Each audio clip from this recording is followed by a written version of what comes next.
Is this model real or AI? What about this one? This one? Well, if you said real to any of these, then I have some bad news for you. Hello, Internet. Welcome to Style Theory, the show that hasn't replaced its host with an AI replica just yet. See? 5 fingers.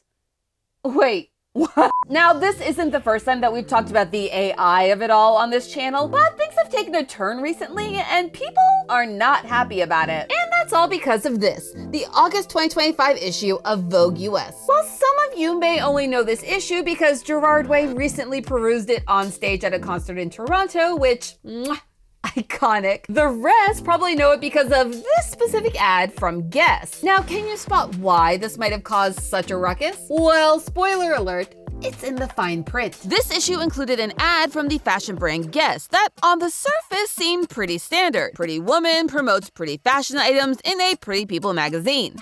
However, there's just one problem with this ad. It's AI. This is big news. It is the first official use of an AI model in an ad in Vogue. And it is also their first ever fully AI-generated ad to ever run in Vogue. This coming from a magazine that many thought would never touch an AI model with a 39.5-foot pole. And yet, here we are. And the reaction is surprisingly mixed, depending on who you ask. While the majority of the audience is very much against this, the people who are making these decisions have decided that this is the future, so get used to it. According to that pro-AI camp, it's cheaper, it's just as good as the real-life stuff, it's better for the future of the industry, and in the words of the father of all good ideas, Thanos, it is inevitable. But today we want to ask, is all of that really true? When we talk about AI-generated content, a big pro argument is that it looks just as good and authentic as the real-life stuff, which does pose a huge question. Can AI be authentic? Now, the difference of this situation from, say, someone putting up AI art in a gallery alongside all non-AI art, and that is because this is not art. This is an ad. And authenticity in advertising is a lot different. Not only does using generative AI open up these brands to huge potential IP theft lawsuits, depending on how their AI was trained, it also opens up a whole other can of worms. Like I said, this situation is complicated. Almost as complicated as getting like a doctor's appointment nowadays. And I should know, have you heard my voice these past couple episodes? The sickness is real, y'all. Which is why it's so perfect that today's video sponsor is Zocdoc. They partnered with us today to let you all in on our secret sisterhood of staying healthy the easy way. I'll admit, I am 100% guilty of putting off my doctor's appointments until the very last second. But after getting sick for like the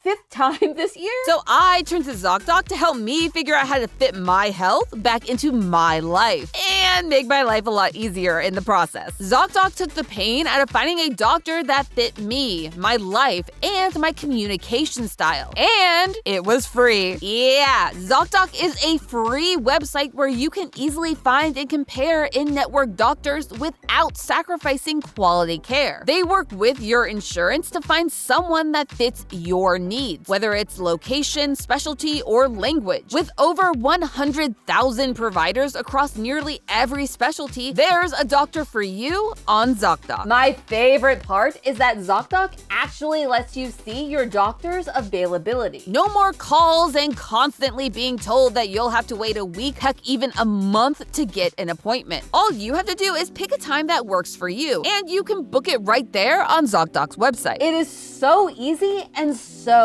fast, typically within 24 to 72 hours of booking. And you can even score those hard-to-find same-day appointments. I know! When I had to schedule a checkup to make sure this cold wasn't anything worse, they helped me get an appointment that same day, one that was close to me and with a new doctor that made me feel completely comfortable. So start putting you and your health first, and find your next appointment by going to Zocdoc.com/thestyletheorist or clicking the link in the description to find and instantly book a top-rated doctor today. And now that we're done with the fun ad, let's get back to the bad one. You've likely heard of the term false advertising, but in case you haven't, here's a TLDR. This is where your ad uses a false claim or statement to intentionally or recklessly promote something in order to make a sale. This includes tactics like hidden fees, misleading packaging, misleading claims about health benefits, quality, or origin, and the most important one for today's episode, photo manipulation. In the past, this typically referred to using enhanced or altered versions of a product to make it appear better. Think photoshopping someone's makeup in a makeup ad, or altering someone's body shape in an ad promoting dietary supplements or weight loss products. Doing this gives you, the consumer, a false sense of what that product can do. And according to the Federal Trade Commission, or FTC for short, that is illegal. And according to them, AI still has to follow the same laws that us humans do. So the question is, does this ad fall into that category? And the answer is complicated. The short answer is yes. Yes, it does. Because the things being marketed to us in this ad are not the real life examples. They are AI generated. And when talking about the products that Guess is presenting, this goes double for things like wearables. How do I know how it looks on my body if this is not real? Since they are being worn by an AI generated model, they are not an accurate representation of the way items would sit on a real life body, even if this AI generation was based on a real life photo, which it was. This is already an issue in pure human advertising, with the rise of Photoshop alongside old tricks of the trade like pinning clothes onto a model to make them fit better. Back when I was doing photography, because yes, I did go to school for photography, specifically for fashion and entertainment photography. I know. Woo, surprise! Back when I was doing that, it was pretty common practice to use clamps to help fit clothes to models. Most of the time you were using sample sizes, and they didn't always perfectly fit the model that was on set. So in order to best represent the clothes that you were hired to photograph, you had to improvise. However, while this trick doesn't typically fall under the umbrella of false advertising, putting a fake item on a fake person can. And yes, I'm saying can and not does. And that brings us to the long answer. While the FTC has said that AI will be held to the same standards as regular non-AI ads, it's mainly talking about using generative AI to create fake reviews or claims of false results. Yeah, while their crackdown on AI has done a lot in terms of transparency, AI-generated images haven't quite been addressed yet, at least not as of the filming of this episode. And that's not all. While heavily manipulated and generated images would likely fall under that umbrella term of false advertising, there is a teeny tiny small loophole around it: disclosures. When using generative AI in almost any capacity, you are legally required to disclose its use. You've likely seen this right here on YouTube, at least if you've recently uploaded a video. You now have to check the altered content box if your content uses significant amounts of AI. That's to tell your viewers that what they're seeing isn't real. According to the FTC, if an ad is using a generated voice or actor to endorse their product, they must disclose that that person is not real. So if an AI influencer like the ones we talked about in this episode endorsed an item, it would have to legally be disclosed that they were an AI influencer. However, when it comes to this ad, Vivian and Anastasia, oh yeah, those are the models' names. Yes, these AI models have actual names. Are not explicitly endorsing the Guess products. So that makes these lines a little more blurry. There are no hard and fast rules for this type of generative AI ad yet. But having no disclosure opens these companies up to a lot of potential lawsuits. And as eagle-eyed readers spotted in this issue of Vogue, there was a disclosure. It was just tiny. It was pretty easy to miss, given that it was almost hidden in the spine of the magazine. Even so, it is technically a tiny disclosure that reads "produced by Serafin Valora on AI." And that is how most readers realized that what they were looking at wasn't real, that this wasn't a real human model. And honestly, that does sound like this was a pretty convincing ad. And while it is 100% sitting in a very gray area right now, based on current laws, it is actually legal, which is why we have to return to that first question. Is this just as good as the real thing? And given that it took a disclosure for people to realize that this was an AI-generated ad, I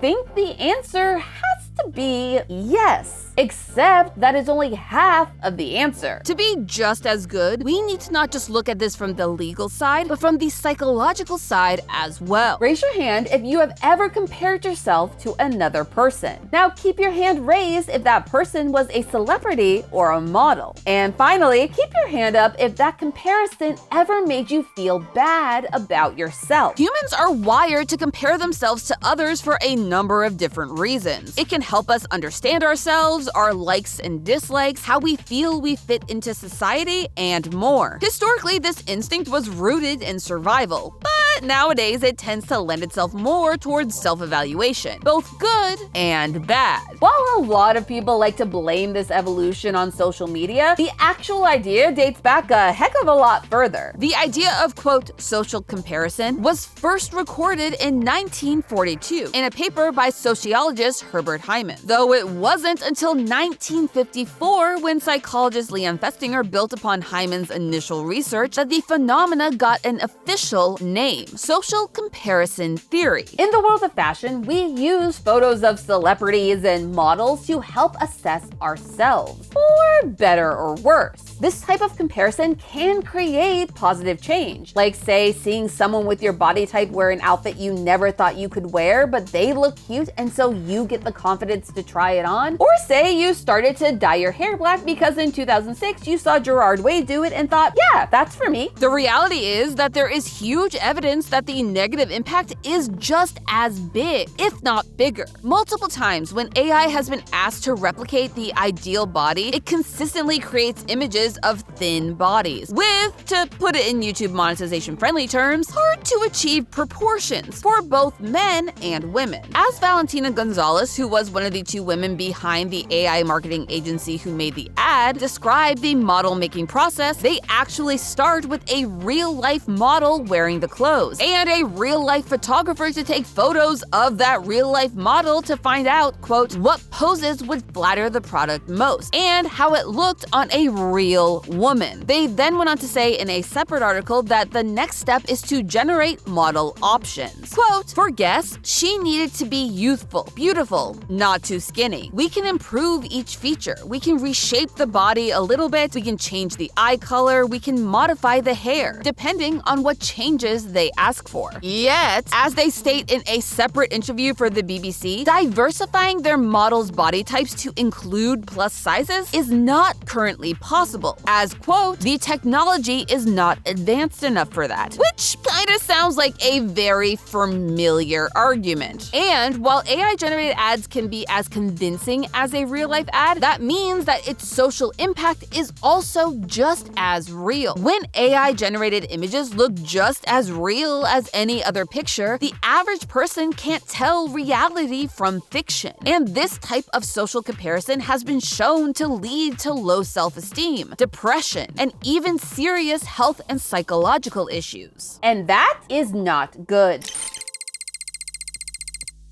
Okay, but what about the wider industry impact? According to pro-AI advocates, this is the future. Full stop. Let's break the industry down into three main categories: workers, waste, and worldwide impact. While this discussion started because of the use of AI models in this ad for guests, it actually impacts a lot more jobs than you might think. There are so many people who rely on these IRL photo shoots to be employed. Remember, I went to school for this. I got to see all of this firsthand. I even got to intern at a very, very big publication company that does print media like this. I got to see all the people on these sets and know that they are also being affected by this whole shift to AI-generated models. Aside from just the models, most sets of this nature also have a photographer, a photographer's assistant, makeup and hair artists, stylists, set designers, and, well, depending on just how big this shoot is, that list could go on and on. When you create an AI-generated ad campaign like this one from Guess to replace that real-life photo shoot, suddenly all those people are out of work and are being replaced. Now, sure, in a bubble, exchanging one photo shoot for an AI-generated image isn't going to make a huge impact. But as more and more AI marketing agencies pop up, and as more and more brands turn to them for things to use in their magazines and on their websites and whatever else they might need, it really starts to make an impact. A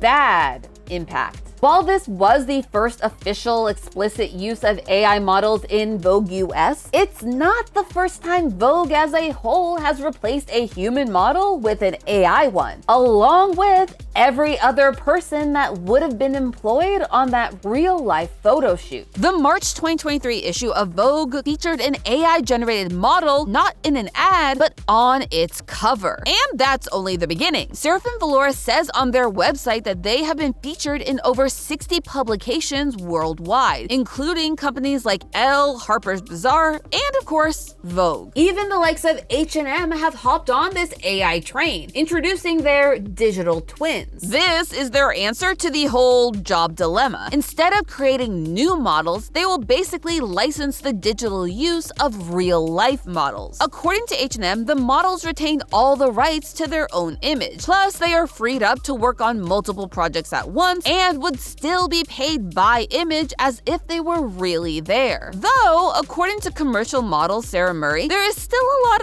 of gray area in these types of deals. Quote, "We already see an unprecedented use of certain terms in our contracts that we worry indicate that we are possibly signing away our rights for a brand to use our face and anything recognizable as ourselves to train their future AI systems." Now, while H&M is one of the first to do this, it's becoming a more and more common idea. As fashion model Shanae Bavell said in her article titled "I Am a Model and I Know That Artificial Intelligence Will Eventually Take My Job," which ironically was published in Vogue back in 2020. That she was advised by a 3D fashion design expert to create a digital avatar of herself because, quote, "It's where the industry is going."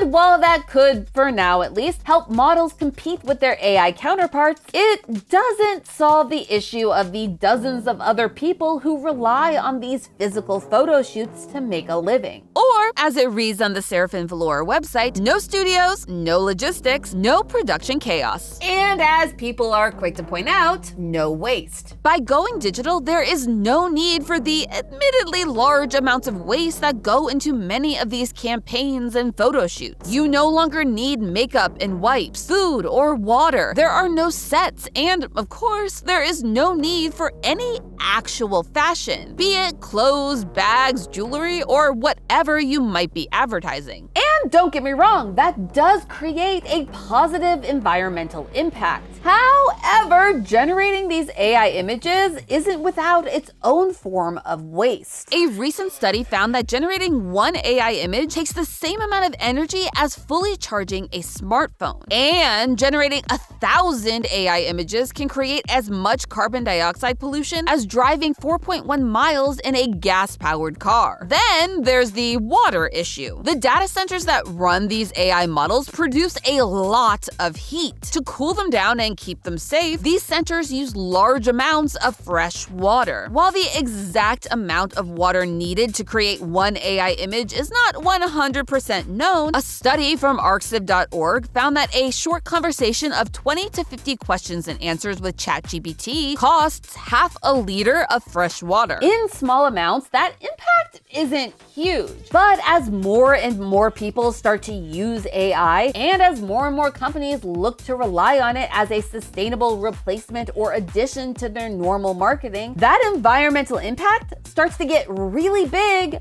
really fast. Listen, it can't be denied that real-life creation is wasteful. But based on the data, we're really just exchanging one type of waste for another. And then you have the worldwide impact of it all. We touched on this briefly in our AI influencer episode, but it bears repeating here. A big pro argument by these brands to use AI models is to help promote diversity. When Levi's partnered with La La Land AI to create its diverse spread of AI-generated models for its website, they claim to do it to, quote, add a wider range of body types and underrepresented demographics on its website. Though they also stated that they did not plan for it to be a substitute for real action. Now, when they're talking about this kind of diversity on their websites, what they're really talking about is trying to showcase as many ethnicities in as many body types in as many sizes as they can, because that means that when you're shopping on their website, you are able to see yourself, and that will make you more likely to buy their product. This type of modeling, wearing items for use on a website, is known as e-commerce or e-com. And as Vogue says in her article, it is where most models make their bread and butter. But to these large brands, AI models save on what? Waste,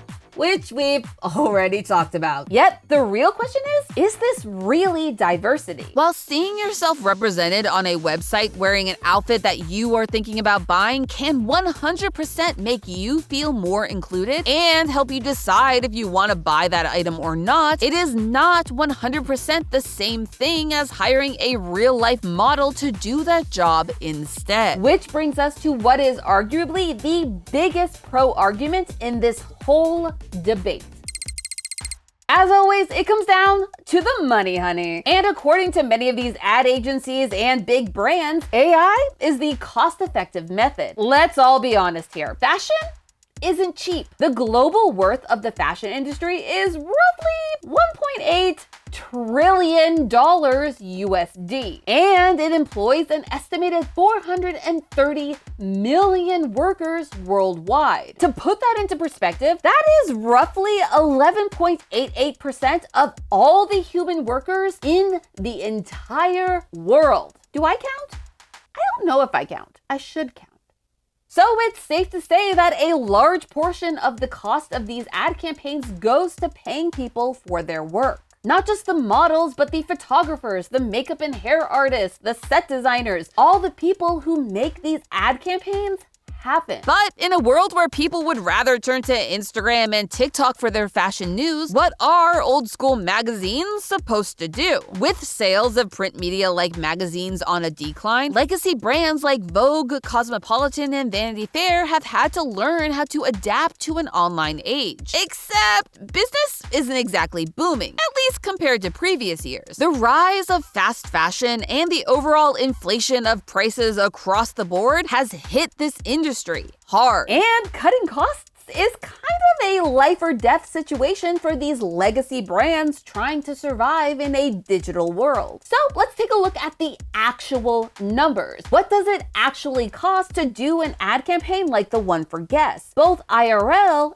and AI? Now, prices can vary wildly depending on the location and going rates in that area, but we are going to do our best to base all of our numbers on a luxury brand market, of which Guess would be considered. Based on current market rates, for an established photographer, you're looking at anywhere between $1,300 on a low end to $5,000 plus on a high end. For our example today, we're going to use that higher end estimation because this is an established brand who would hire an established photographer. And then you have usage rights, which is what gives the client, in this case Guess, the right to use these photos in their ad campaign and put it in other publications like, say, Vogue. Companies can either license or buy out the rights to these photos, and it can be for use in their country or internationally, digital or print only, or a mix of all the above. You get the idea. For our calculation, let's guess that Guess wanted to own their images and use them internationally in Vogue US, Italy, and beyond in both print and digital. Typically, a photographer will also charge a pre-production fee to cover the cost of setup, a retouching fee for their editing, and potentially have an assistant fee to have, well, an assistant on set. We're looking at a minimum of $25,800 for the photographer and usage rights alone. Now add on to that initial photography cost the cost of the makeup and hair, the location rental,